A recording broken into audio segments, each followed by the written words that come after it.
খালামণি শেয়ারের ওইটা একটু অপশনটা একটু চালু করে দেন। আচ্ছা।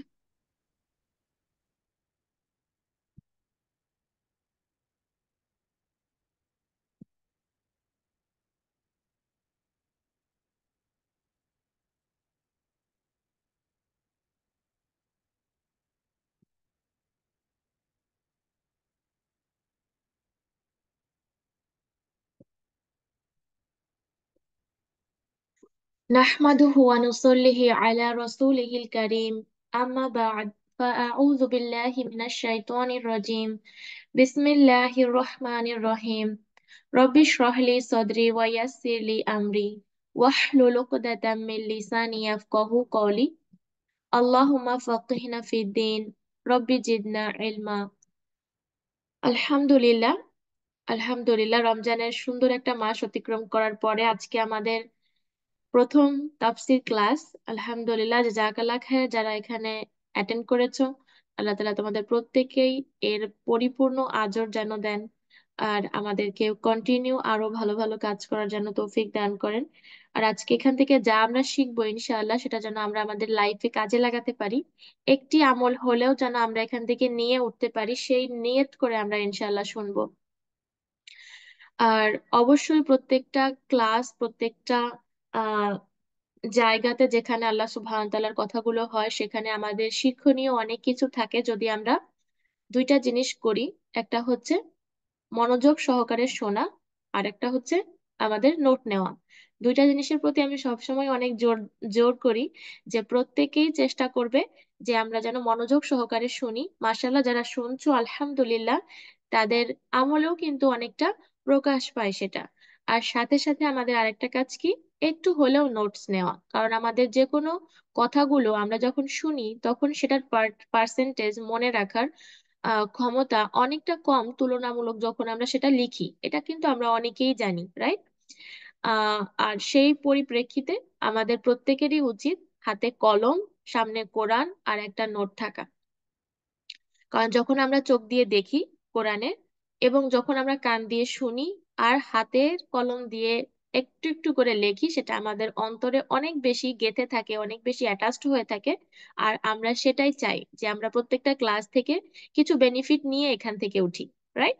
তো ইনশাআল্লাহ আজকে আমাদের সূরা আত-তাওবা আয়াত নাম্বার 60 থেকে, আর এর পূর্বের যে আয়াতগুলো আমাদের এই আয়াতে ছিল, তার যে টপিকসটা চলছিল, এই টপিকসটা অনেকেরই হয়তো মনে আছে। আলহামদুলিল্লাহ, অনেকেই হয়তো একটু দেখে এসেছো। তো তার মধ্যে আমরা জানি যে মুনাফিকদের কিছু কর্মকাণ্ডের ব্যাপারে উল্লেখ করা হচ্ছিল পূর্বের কিছু আয়াতে। আর যেখানে দেখা যাচ্ছিল মুনাফিকের কয়েকটা গ্রুপের ব্যাপারে উল্লেখ ছিল, যার মধ্যে কিছু গ্রুপ এমন ছিল যারা দরিদ্র এবং চাচ্ছিল যে নবী সাল্লাল্লাহু আলাইহি ওয়াসাল্লাম তাদেরকে যা মানে যে বন্টন করছিলেন সেই বন্টনটা যেন তাদের পক্ষে আরো অনেক বেশি হয়।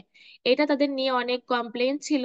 আর পরবর্তীতে আবার আরেকটা গ্রুপ ছিল যাদের অর্থ সম্পদ থাকা সত্ত্বেও তাদের এরকমেরই কমপ্লেন ছিল নবী সাল্লাল্লাহু আলাইহি সাল্লামের ব্যাপারে, তার বন্টনের ব্যাপারে মতামত এক ছিল না। সব মিলিয়ে তারা নবী সাল্লাল্লাহু আলাইহি সাল্লামের কর্মকাণ্ডের সাথে হ্যাপি ছিল না। আর তারা এটা ভুলে যাচ্ছিল যে নবী সাল্লাল্লাহু আলাইহি সাল্লাম, এমনকি প্রত্যেকটা নবী যারা দুনিয়াতে এসেছেন, প্রত্যেকেই যে কাজগুলো করেন, যেই বন্টন হোক বা যে কোনো কিছুই হোক, সেগুলো আল্লাহ তাআলার হুকুমের বাইরে কিন্তু নয়। তো যে মুনাফিক, সে এই কথাগুলোর উপরে ঈমান রাখে না, যার কারণে তারা বিভিন্ন ভাবে কমপ্লেন শুরু করে বা কটূক্তি কথা বলতে শুরু করে, কষ্ট দিতে থাকে। তো সেই ধারাবাহিকতায় আজকে আমাদের এই আয়াতেও চলবে। আর আল্লাহ সুবহানাহু ওয়া তাআলা পূর্বের আয়াতে এটা উল্লেখ করেছেন যে আহ, যেহেতু আল্লাহ সুবহানাহু ওয়া তাআলা আসলে এগুলার আহ, আহ, নির্ধারক, কোথায় কি করতে হবে না করতে হবে, তাই না? আর মুনাফিকদের কিছু কর্মকাণ্ডের ব্যাপারেও এখানে উল্লেখ করা ছিল যে তারা যুদ্ধে যাওয়াটা, নিজেদের জীবনটা, দুনিয়ার সম্পদটা, এগুলোর প্রতি কতটা মহব্বতের সাথে তারা অ্যাটাচড ছিল, সেগুলোও কিন্তু পূর্বের আয়াতগুলোতে অনেক এক্সপ্লেইন করা হয়েছে। আর আজকের আজকের যে বিষয়টা সদকা নিয়ে, অর স্পেশালি সদকা, এখানে যেই ব্যাপারটা নিয়ে আলোচনা করা হবে সেটা হলো আমাদের ফরজ সদকা অর্থাৎ জাকাতের ব্যাপারে। তো এই পুরো আয়াতটা আসলে তারই ধারাবাহিকতাই চলে আসছে, যে যেহেতু তারা আল্লাহ এবং রাসূলের সিদ্ধান্তে সন্তুষ্ট ছিল না, এবং তারা বিভিন্ন ভাবে নবী সাল্লাল্লাহু আলাইহি সাল্লামকে কষ্ট দিত বিভিন্ন কথা বলে, তার ধারাবাহিকতা আজকেও আয়াতের সাথে আমরা পাবো। আর অথচ আল্লাহ সুবহানাহু ওয়া তাআলা পূর্বের আয়াতে বলেছেন যে তারা যদি এ ধরনের কথা না বলতো, এ ধরনের কটূক্তি কথা না বলতো, নবী সাল্লাল্লাহু আলাইহি সাল্লামকে কষ্ট না দিত, যদি তারা বলতো যে আল্লাহ এবং রাসূল মানে অচিরেই আল্লাহ আমাদেরকে তার অনুগ্রহ দান করবেন, এবং রাসূলও অর্থাৎ আল্লাহ তাআলার প্রতি যদি সন্তুষ্ট থাকতো যা কিছু ছিল তার উপরে, আর নবী সাল্লাল্লাহু আলাইহি ওয়াসাল্লামের বন্টনের উপরেও যদি তাদের বিশ্বাস থাকতো, ঈমান থাকতো এবং হ্যাপি থাকতো, তাহলে আল্লাহ তাআলাই কিন্তু তাদের সম্পদ বাড়িয়ে দেওয়ার জন্য যথেষ্ট ছিল। রাইট? তো এখানে এই পুরো জায়গাগুলোতে আমরা যদি একটু দেখি যে কেন এটা নিয়ে আলোচনা করছি, কারণ আয়াতের সাথে কানেকশন আমরা যদি হারিয়ে ফেলি, তখন আমরা পরবর্তী আয়াতগুলো সম্পর্কে কিন্তু ভালো বুঝতে পারবো না। আর এখান থেকেও আমরা ছিন্ন ছাড়া হয়ে যাব যে আমাদের পূর্বের আয়াতের সাথে আসলে কনটেক্সটটা আমাদের কি ছিল। রাইট? তো তারই পরিপ্রেক্ষিতে আজকে আসলে এই আলোচনাটুকু করা, যে আমাদের পূর্বের আয়াতগুলো আসলে আমাদের এই সদকা বন্টনের ব্যাপারগুলোতে ছিল, জাকাতে যে মালগুলো নবী সাল্লাল্লাহু আলাইহি সাল্লাম বন্টন করছিলেন সেগুলোর ব্যাপারে তাদের কটূক্তি কথাগুলো ছিল। আর এই কথাগুলো আসলে করাটা সম্ভব একজন লিডার, একজন একজন নবী তার ব্যাপারে, যখন তার মধ্যে আল্লাহর প্রতি ঈমান আসলে মজবুত থাকে না, যখন একজন ব্যক্তি আল্লাহ তালার উপরে সন্তুষ্ট থাকে না। দেখবা যে আমাদের সমাজে বা আমাদের মধ্যেও দেখবে যে মানুষ শুধু মানুষকেই কমপ্লেন করতে থাকে বা কটূক্তি কথা বলতে থাকে, অথচ এটা ভাবে না যে এই বন্টনটা যেটা আমাকে দেওয়া হয়েছে সেটা যার কাছ থেকেই আসুক না কেন, ওটা একটা আল্লাহ তালার তরফ থেকে আমাদের জন্য রিস্ক। তো সেটাতে যদি আমরা হ্যাপি থাকি, শুকরিয়া আদায় করি, তো সেটা আমাদের জন্যই আরো কল্যাণকর। আল্লাহ তখন আমাদের জন্যই ওটা আরো বাড়িয়ে দেবেন, ওর মধ্যে বরকত দিয়ে দেবেন। কিন্তু মুনাফিক এই ব্যাপারগুলোর প্রতি যেহেতু ঈমান রাখে না, সেহেতু সে এই কর্মকাণ্ডের সময়গুলোতে অপোজিট কাজগুলো করতে থাকে। তো আলহামদুলিল্লাহ, আজকে আমাদের যে আয়াতটা আসতেছে সেটা আমরা দেখব, সেটা হলো আয়াত নাম্বার 60। আমরা তেলাওয়াতটা প্রথমে শুনি। বিসমিল্লাহির রহমানির রহিম। منهم الذين يؤذون النبي ويقولون هو أذن قل أذن خير لكم يؤمن بالله ويؤمن আচ্ছা, আমরা আয়াত আগে চলে গেছি স্যার। إنما الصدقات للفقراء والمساكين والعاملين عليها والمؤلفة قلوبهم وفي الرقاب والغارمين وفي سبيل الله ومن السبيل فريضة من الله والله عليم حكيم.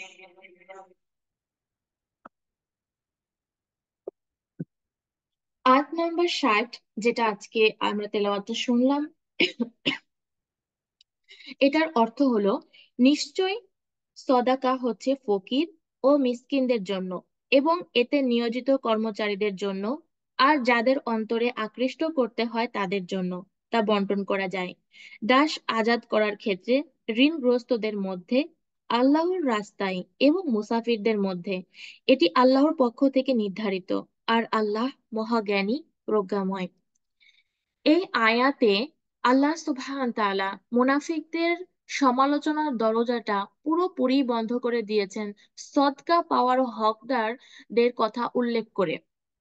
আর আলহামদুলিল্লাহ, এই আয়াতে জাকাতের ব্যাপারে স্পেশালি আমাদেরকে শিখানো হবে। আর তার মধ্যে এটা বলা হচ্ছে যে কোন 8 শ্রেণীর লোকের মধ্যে জাকাত বন্টন করা হবে তার লিস্ট এখানে। আর এই বন্টন নবী সাল্লাল্লাহু আলাইহি সাল্লাম তার নিজের মতো তৈরি করেননি, বরঞ্চ এটি সরাসরি আল্লাহ সুবহানাহু ওয়া তাআলার পক্ষ থেকে নির্ধারিত। অর্থাৎ নবী সাল্লাল্লাহু আলাইহি সাল্লাম যেমন করে প্রত্যেকটা কথা সেটাই বলতেন যেটা তাকে আল্লাহ সুবহানাহু ওয়া তাআলা ওহী করতেন। তিনি তার নিজের থেকে কোনো কথাই বলেন না যেটা ব্যাপারে আয়াত নাজিল করা আছে। ঠিক তেমনি ভাবে নবী সাল্লাল্লাহু আলাইহি সাল্লামের প্রত্যেকটা কর্মকাণ্ড আল্লাহ তাআলার অনুমতি ব্যতীত তিনি করতেন না। আর আমরা এটাও দেখেছি যে অনেক ক্ষেত্রে যে নবী সাল্লাল্লাহু আলাইহি সাল্লাম কোনো কর্মকাণ্ডের ক্ষেত্রে অথবা কোনো প্রশ্নের উত্তর দেওয়ার ক্ষেত্রে তিনি ততক্ষণ পর্যন্ত চুপ থাকতেন বা সেই কর্মকাণ্ডটা স্টার্ট করতেন না যতক্ষণ না পর্যন্ত আল্লাহ তাআলা তার নিকট কোনো ওহীর মাধ্যমে অ্যাডভাইস না করতেন বা সেই কথাটার উত্তর কি হবে সেটা না বলে দিতেন। এটা অনেক ক্ষেত্রেই আমরা দেখেছি যে যখনই কোনো ব্যক্তি প্রশ্ন করতে আসতো বিভিন্ন বিষয় সম্পর্কে, তখন কিন্তু নবী সাল্লাল্লাহু আলাইহি ওয়াসাল্লাম নিজের থেকে কিছুই করতেন না। তো একজন ইমানদার হিসেবে এতটুকু ইমান আমাদের প্রত্যেকেরই আছে যে নবী সাল্লাল্লাহু আলাইহি সাল্লাম যে তরিকা আমাদের জন্য রেখে গেছেন, যেই বন্টন হোক বা লাইফ স্টাইলের অন্যান্য কর্মকাণ্ডগুলোই হোক না কেন, প্রত্যেকটা জিনিসই তিনি আল্লাহ তাআলার পছন্দনীয় কর্মকাণ্ডই তিনি করেছেন, আর আল্লাহ তাআলার হুকুমেই সেগুলো তিনি করেছেন। আর যা কিছু তিনি বলেছেন সেগুলো কোনো কিছুই তার নিজের কথা নয়, প্রত্যেকটা কথাই আল্লাহ তাআলা তাকে যেটা বলতে বলেছেন সেটা। তো একজন ইমানদার হিসাবে এতটুকু ইমান আমাদের মধ্যে থাকতে হবে। আর এই জায়গাটাতে যেই আহ ভাগ বন্টনের কথাগুলো আজকে আমাদের সামনে এসেছে, এখানে 8 ধরনের লোকের কথা বলা হয়েছে। আর এইটা যেটা বলছিলাম যে এই 8 শ্রেণীর মানুষকেই আসলে জাকাতের অর্থগুলো বন্টনের যে আহ, পদ্ধতি, যেটা বন্টন করতে হবে সেটা এই তরিকাতেই করতে হবে, এভাবেই বন্টন করা হবে। আর তারই ধারাবাহিকতা আজকে আমাদের সামনে যে 8 শ্রেণীর লোক আছে সেগুলো সম্পর্কে আমরা দেখব। তার প্রথমেই আমি যদি একটু এই শব্দটা নিয়ে দেখি যে আস সদাকত, আস সদাকত, এটা যদি আমরা সিঙ্গুলার ফর্মে দেখি যে এটা আসলে আসছে থেকে সিল্ক থেকে, অর্থাৎ সত্যতা। অর্থাৎ একজন ব্যক্তি যখন আল্লাহ সুবহানাহু ওয়া তাআলার রাস্তায় সম্পদ ব্যয় করে তখন আসলে সে কিসের সত্যতা প্রকাশ করছে? তার ঈমানের। তার ঈমান এতটা মজবুত থাকে, সেই ঈমানেরই সাক্ষ্য সে তার সম্পদ থেকে ব্যয় করার মাধ্যমে দিচ্ছে। কারণ এখান থেকে আমরা একটা জিনিস কি বুঝতে পারলাম, যে কোনো জিনিস আমাদের ভেতরে থাকা সেটা আমাদের কর্মকাণ্ডের মাধ্যমে কিন্তু প্রকাশ পায়। আমাদের মধ্যে ঈমান আছে কিনা সেটাও কিন্তু আমাদের কিছু কিছু কর্মকাণ্ডের মাধ্যমে প্রকাশ পায়, তাই নয় কি? আর এই এইখানে আহ যে ব্যাপারে হাদিসেও বলা হচ্ছে যে সদকা আসলে দলিল কিসের? যে ঈমানের। তো বুরহান, বুরহান শব্দটা এসেছে যে সদকাতুল বুরহানা, বুরহান যে সদকা হলো বুরহান, অর্থাৎ একটা ক্লিয়ার দলিল, সেটা কি? ঈমানের। তো আমরা যে সদকাগুলো করি সেটা হলো আমাদের ঈমানের একটা পরিপূর্ণ সাক্ষ্য প্রকাশ করছে, সাক্ষ্য ফুটিয়ে তুলছে আমাদের ঈমানের। তো এখানে আমরা এই পয়েন্টটা আরেকটু ক্লিয়ার হলাম যে আমাদের প্রত্যেকটা জিনিস, আমাদের ঈমান হোক, আমাদের অন্যান্য জিনিস যেটা আমরা বলি আমাদের ভেতরে আছে, সেটা আসলে আমাদের কোনো না কোনো কর্মকাণ্ডের মধ্যেই ফুটিয়ে তোলে, আমাদের কর্মকাণ্ডই আমাদেরকে আসলে ফুটিয়ে তোলে। যেমনটা আমরা দেখছিলাম যে মুনাফিকের ব্যাপারে, তারা মুনাফিক ছিল, তাদের অন্তরে মুনাফিকত্ব লুকিয়ে ছিল, সেটাও কিন্তু তাদের কথা, তাদের কর্মকাণ্ডের মাধ্যমে কিন্তু প্রকাশিত হচ্ছিল। তো এখানে একজন ইমানদারেরও কিন্তু একই পদ্ধতিতে তার ইমানটা ফুটে ওঠে, আর সেটা হলো 1 নাম্বার সদাকত। তো এইখানে সদাকা বলতে ফরজ সদাকার কথা বলা হয়েছে।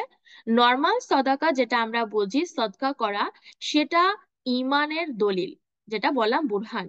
যেটা আমরা পূর্বের হাদিসের কথা বলছিলাম যে আহ, উম, আহ, ফরজ জাকাতের মধ্যে 2টা জিনিস কিন্তু ইনক্লুডিং থাকে। আহ সেটা হলো সম্পদকে বৃদ্ধি করে, অর্থাৎ জাকাত যেটা আমরা দেই সেটা আহ সম্পদকে বৃদ্ধি করার কাজে আমাদের কাজ করে। আর দ্বিতীয়ত আমাদের সম্পদকে পবিত্র করে।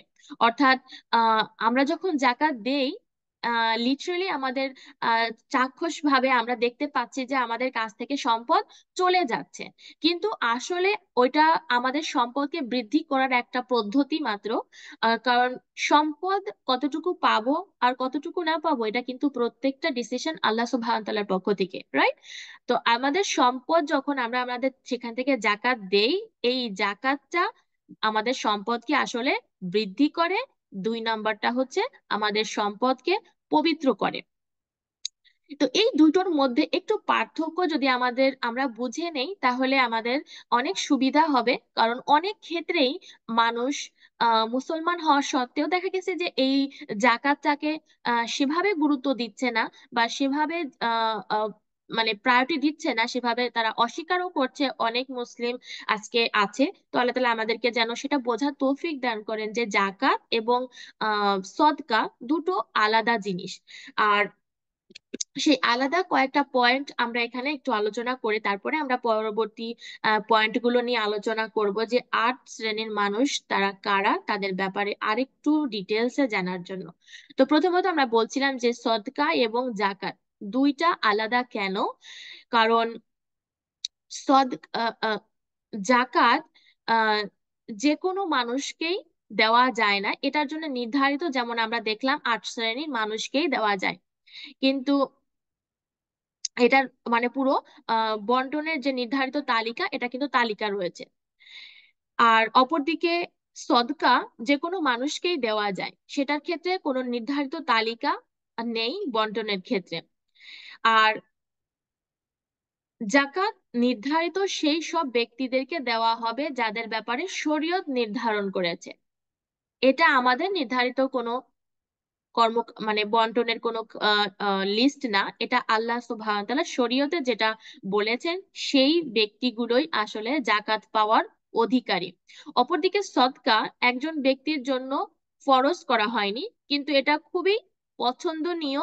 এবং এই ব্যাপারে আমরা অনেক ধরনের মোটিভেশনাল হাদিস আমরা পাই, যে সদকা আমাদের কিভাবে ঢাল হিসেবে কাজ করে, কিভাবে আমাদের আগুন থেকে বাঁচানোর জন্য আমাদের জন্য কাজ করে। সদকা আল্লাহ তাআলার পক্ষ থেকে অনেক রাগকে মিটিয়ে দেয়। সদকা কিভাবে আমাদের অনেক মুশকিল আমাদের কাছ থেকে আশা থেকে দূর করে দেয়, তাই না?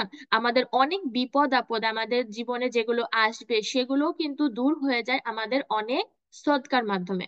তো সদকা আমরা দেখলাম কি, এটা করাটার পছন্দনীয়, খুবই খুবই পছন্দনীয়, কারণ এটা একটা এক্সট্রা কাজ, এটা একটা অতিরিক্ত কাজ।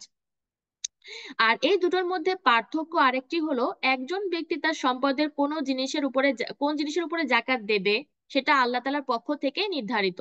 অর্থাৎ এটার অর্থ হলো যে কোন জিনিসের উপরে জাকাত দেবে, অর্থাৎ যে জমাকৃত টাকা যদি সেটা 1 বছরের উপরে থাকে, সোনা রূপা ছাগল গরু, ব্যবসায় জমাকৃত যে মাল থেকে যাবে, অথবা তার সম্পদের থেকে, তার ফসলের থেকে।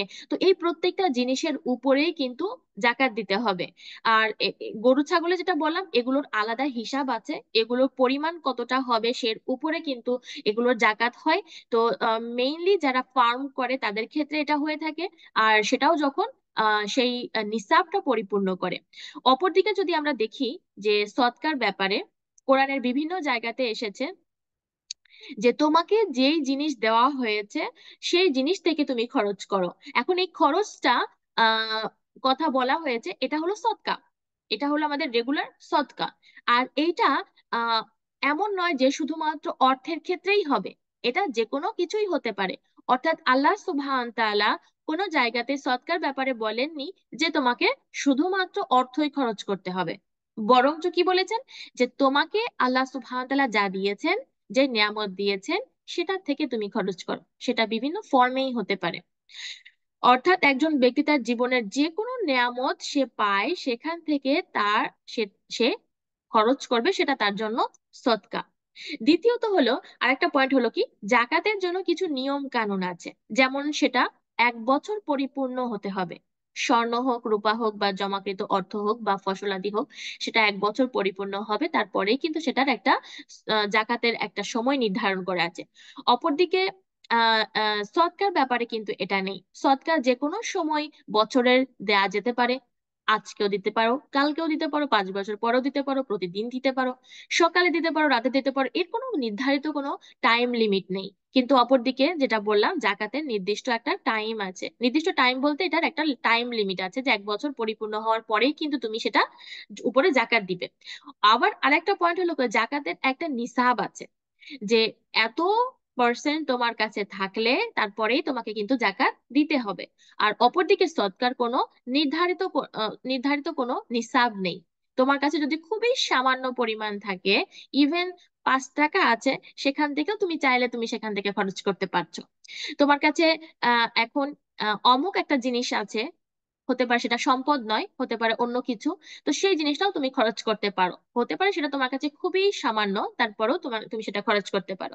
তো জাকাত যেহেতু আমাদের জন্য ফরজ করা হয়েছে, সেটার নিসাব এবং কিছু কানুন আছে।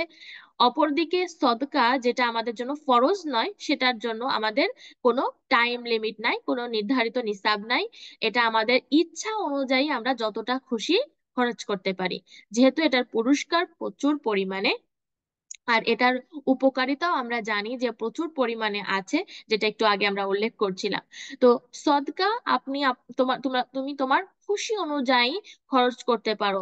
অল্প থাকলে অল্প দাও, বেশি থাকলে বেশি দাও, যত ইচ্ছা বছরের যে কোনো সময়ই তুমি আল্লাহ তাআলার সন্তুষ্টির জন্য খরচ করতে পারো। তারপর হলো কি, জাকাত নির্ধারিত ব্যক্তিদের উপরেই বন্টন করা হবে, এটা ফরজ করা হয়েছে আল্লাহ সুবহানাহু ওয়া তাআলার পক্ষ থেকে। অপরদিকে সদকা এদেরকে ছাড়াও যে কোনো ব্যক্তির উপরেই খরচ করা যেতে পারে।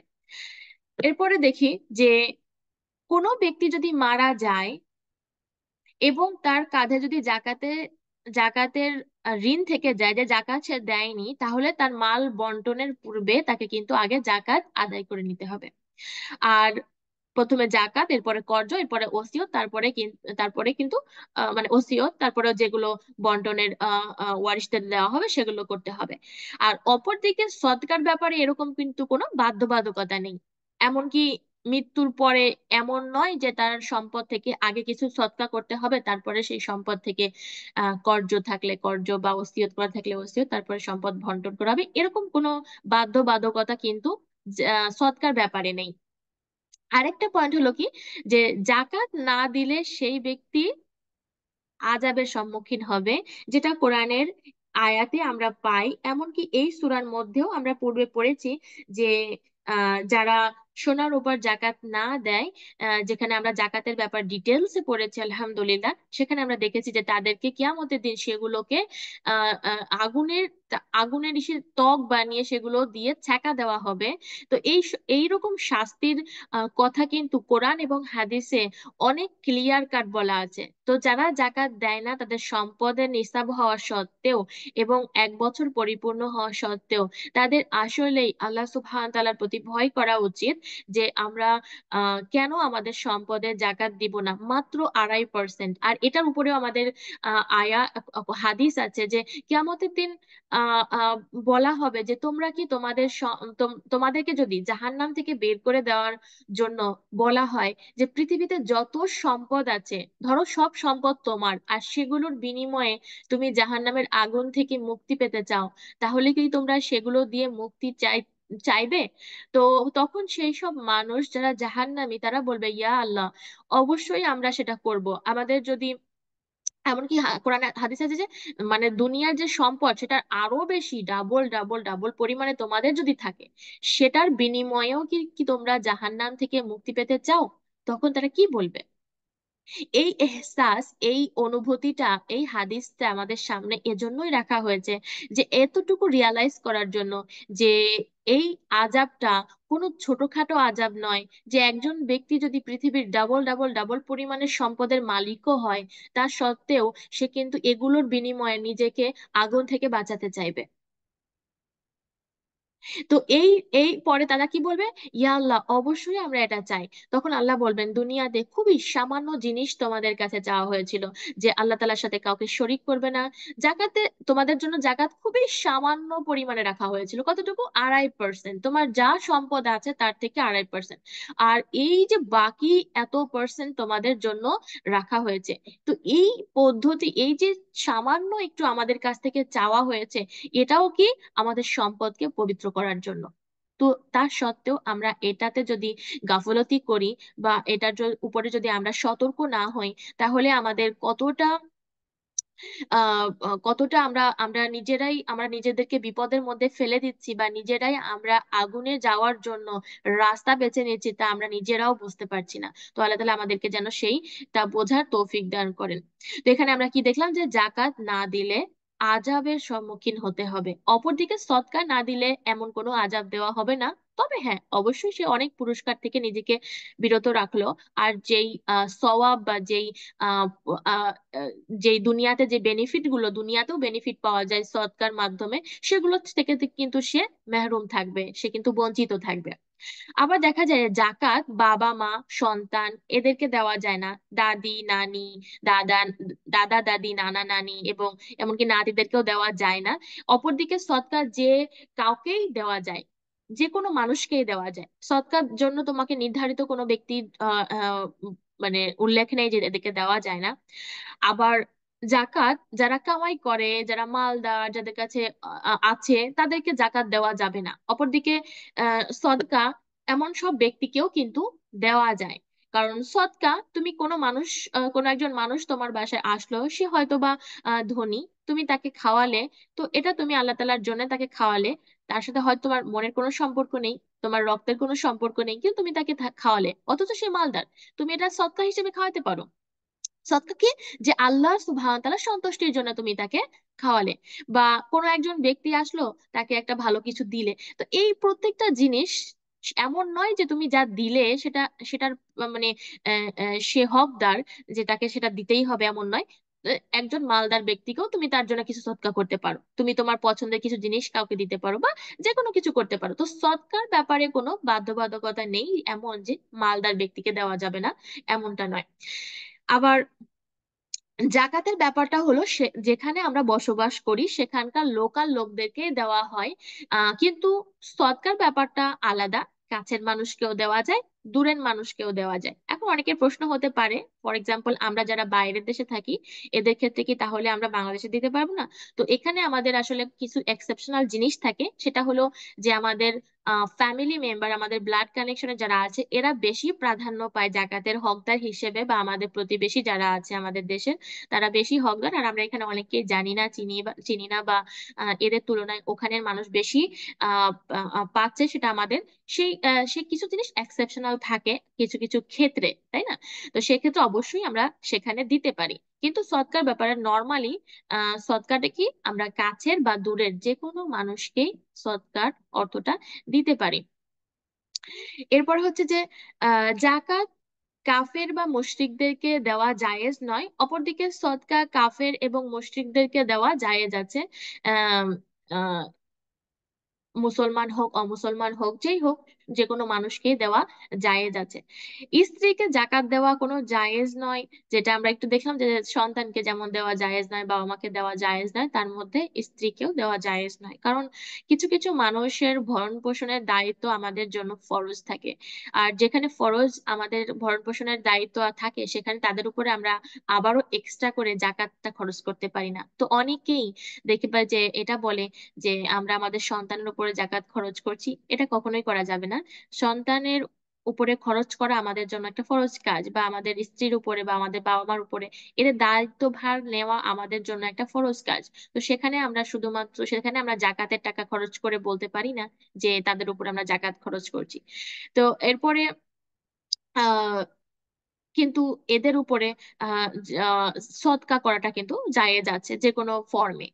আর সদকা শুধুমাত্র মালের খরচকেই বোঝায় না, যেটা আমি একটু আগে বললাম, বা আমাদের কোরআনের এতদিনের আলোচনায় তোমাদের অনেকেই ক্লিয়ার হয়েছে যে সদকা বলতে বা আল্লাহ আমাদের নিয়ামতের সেই জিনিসগুলোকে খরচ করতে বলেছেন, এটা শুধুমাত্র সম্পদকেই বোঝায় না। আমরা জানি একটা কোনো একজন মুসলমান ভাই একজন ভাইকে দেখে মুস্কি হাসি দিল, এটাও তার জন্য একটা সদকা। আমরা জানি যে রাস্তা থেকে একটা ক্ষতিকর একটা জিনিসকে তুলে ফেলে দেওয়া, এটাও তার জন্য একটা সদকা। আমরা জানি যে কোনো মানুষকে তার কোনো একটা নসিহত করা, এটাও একটা সদকা। ও প্রত্যেকটা ভালো কাজ একটা সদকা, প্রত্যেকটা নেকি একটা একটা সদকা। কাউকে ভালো উপদেশ দেওয়া একটা সদকা, কাউকে মন্দ কাজ থেকে নিষেধ করা একটা সদকা। তো সদকার বিভিন্ন ফর্ম আছে, তাই না? যেটা আমরা বিভিন্ন ফর্মেই করতে পারি। তো শুধুমাত্র এটা ভাবার কোনো কারণ নেই যে আমাদের কাছে অর্থ নেই, তাহলে আমরা সদকা করব কিভাবে। আমাদের অনেক কিছু আছে যেটার মাধ্যমে আমরা সদকা করতে পারি। আমাদের সময় আছে, আমাদের ব্রেন আছে, আমাদের ট্যালেন্ট আছে, আমরা অনেক কিছুর মাধ্যমেই কিন্তু সদকা করতে পারি। তো আলহামদুলিল্লাহ, এখানে কিছু কথা এগুলো বলার ছিল যেগুলোর মাধ্যমে আসলে সদকা এবং এই জাকাতের ব্যাপারটা, আমাদের পার্থক্যটা ক্লিয়ার হলো। এটা খুবই জরুরি ছিল। এখন আমরা দেখছি আরেকটা ব্যাপার যে প্রথম ক্যাটাগরি যে এই আয়াতে যে বলা হচ্ছে যে ফকির মিসকিনদের জন্য এখানে আছে প্রথমে কি ইন্নামাস সাদাকাতু লিল ফুকারা, ফুকারাদের জন্য। অর্থাৎ ইন্নামা নিশ্চয়ই, সদাকা হলো ফুকারাদের জন্য। প্রথমটা হলো ফকির। এমন আহ ফকির, এবং পরবর্তীতে আসছে কি আল মাসাকিন। মাসাকিন এবং ফকির দুটোকে অলমোস্ট একই অর্থে ধরা হয়, কিছুটা পার্থক্যের সাথে। যদি কোথাও ফকির আসে সেখানে মিসকিনকেও অ্যাড করা যাবে, আবার যেখানে মিসকিন আসে সেখানে কিন্তু ফকিরকেও ওই একই ক্যাটাগরিতে রাখা যেতে পারে। কিন্তু যখন এটা আলাদা ফর্মে আসে, যেমনটা এই আয়াতে এসেছে যে ফকির আলাদা শব্দে, মিসকিন আলাদা শব্দে, তখন এখানে সামান্য একটু পার্থক্য দেখা যায়। যেমন ফকির এমন ধরনের লোক যাদের কাছে অর্থ নেই। হতে পারে তারা বৃদ্ধ বয়সের কারণে, মানে অথবা হতে পারে জীবনে এমন কোনো দুর্ঘটনা ঘটে গেছে, হয়তোবা সম্পদ ছিল এখন একদমই নেই, অনেক ক্ষতিগ্রস্ত হয়ে গেছে। অথবা হতে পারে কোনো এতিম, কোনো বিধবা। তো ফকির হলো তাদের কাছে যাদের কাছে আহ কিছুটা আছে কিন্তু খুবই কষ্ট করে চলছে, তাদের প্রয়োজন পরিপূর্ণ হচ্ছে না। আর মিসকিন যাদের কাছে কিছুই নেই, মিসকিন দাঁড়ে দাঁড়ে বেড়ায়ও না। বা নবী সাল্লাল্লাহু আলাইহি ওয়াসাল্লামের হাদিস অনুযায়ী যে মিসকিনের ব্যাপারে বলেছেন যে মিসকিন সে নয় যে এক লোকমার জন্য বা একটি খেজুরের জন্য লোকের দরজায় দরজায় ঘুরে ফিরে বেড়ায়। বরং মিসকিন তো সেই যার কাছে এতটা পরিমাণ মাল থাকে না যাতে তার প্রয়োজনে মিটে যায়। আহ যে না নিজের দরিদ্রতাকে প্রকাশ করে, যে লোকে তাকে গরিব ও হকদার বুঝে সৎকার করতে পারে। অর্থাৎ এমন ভাবে সে প্রকাশ করে না যে নিজেকে, যে লোক তাকে বুঝতে পারে যে সে আসলে সৎকা পাওয়ার উপযোগী। আর না সে নিজে থেকে কারো কাছে চায়। এটা সহিহ বুখারী এবং মুসলিমের মধ্যে আছে। তো এখানে আমরা কি দেখলাম যে আহ মিসকিন যাদের কাছে, যারা মোটামুটি কিছুটা হলো স্টাবলিশ, কিন্তু তারা আহ আহ মানে ফকিরের থেকে একটু বেটার পজিশন আছে, তারা এমন না যে ঘুরে ঘুরে মানুষের কাছে চায়, একটা সম্মান আছে বা নিজেরা ওভাবে প্রকাশ করে না আহ সামান্য কিছু প্রয়োজনের জন্য, কিন্তু তারাও আসলে আহ উম, তাদেরও কিছু প্রয়োজন আছে যেটা তারা বলতে পারে না, কিন্তু তাদের কিছু প্রয়োজন আছে। যেমনটা কোরআনের আরেকটা আয়াতেও বলা হচ্ছে না যে সেখানে তাদের তুমি কিছু সাইন দেখলে চিনতে পারবে তারা এরকম এরকম প্রকৃতির হয়, কিন্তু তারা মানুষের কাছে চেয়ে চেয়ে বেড়ায় না। আচ্ছা, এরপরে যে বলা হচ্ছে যে আরেকটা জায়গাতেও এই একই ব্যাপারে যে জাবির বিন আব্দুল্লাহ থেকে রেওয়ায়েত, নবী সাল্লাল্লাহু আলাইহি সাল্লাম বলেছেন যখন খেজুর পাড়া হয় লোকদেরকে তিনি হুকুম দিলেন যে প্রত্যেকেই যেন 10 উসাক, মানে একটা পরিমাণ, একটা সার্টেন একটা পরিমাণে খেজুর যখন সে তুলবে, এক খোসা মানে আরেকটা সার্টেন পরিমাণ, সেটা যেন মসজিদের মধ্যে খেজুরটা ঝুলিয়ে রাখে। এটা কেন? কারণ যখন মিসকিনরা আসবে, কারণ তারা যদি ক্ষুধার্ত থাকে তখন সেখান থেকে তারা খেয়ে নিবে। অর্থাৎ যেহেতু তারা বাগান থেকে ফল পাড়ার সময় ফকিরদের মতো এসে চাইবে না, তাদের এতটুকু পর্যায়ে তারা আলাদা, এতটুকু ডিফারেন্সিয়েট আসলে করা যায়। তো মসজিদে যদি ঝুলানো থাকে, যদি তারা ক্ষুধার্ত হয় তারা তারা খেয়ে নেবে। আর নবী সাল্লাল্লাহু আলাইহি সাল্লাম এক্ষেত্রে আরেকটা হুকুম আমাদেরকে দিয়েছেন যে আমরা যেন খেজুর পাড়া রাতে না পারি, ফসল আমরা রাতে কাটা, এগুলো নিষিদ্ধ করেছেন। আর এগুলোর কারণ আমরা যদি সূরা আল আহ কাহাফটা পড়ি, সেখানেও আমরা দেখেছি যে কিছু লোক, এক গ্রুপ লোক শুধুমাত্র নিজেদের সম্পদ ফকির মিসকিনদের থেকে বাঁচানোর জন্য রাতে কাটার সিদ্ধান্ত নেয়, আর কিভাবে তাদের সম্পদটা আল্লাহ সুবহানাহু ওয়া তাআলা একেবারে ধূলিসাৎ করে দেন, যেন সেখানে কিছু ছিলই না। তো এই উদ্দেশ্যে রাতে পারার কথাটা আসলে